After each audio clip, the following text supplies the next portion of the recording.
बिस्मिल्लाहिर्रहमानिर्रहीम। अस्सलाम वालेकुम नाज़रीन। पेट्रोलिंग पुलिस फैसलाबाद रीजन की माह मार्च की कारकर्दगी रिपोर्ट जारी कर दी गई है।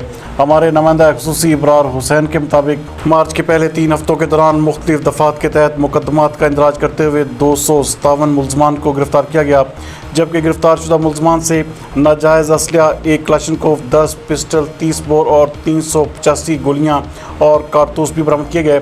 इनके अलावा पुलिस को मुख्तलिफ मुकदमात में मतलूब 8 इश्तिहारी और 1 अदालती मफरूर को भी गिरफ़्तार किया गया, जबकि मंशियात में 54 लीटर शराब, 684 ग्राम चर्स भी बरामद की गई।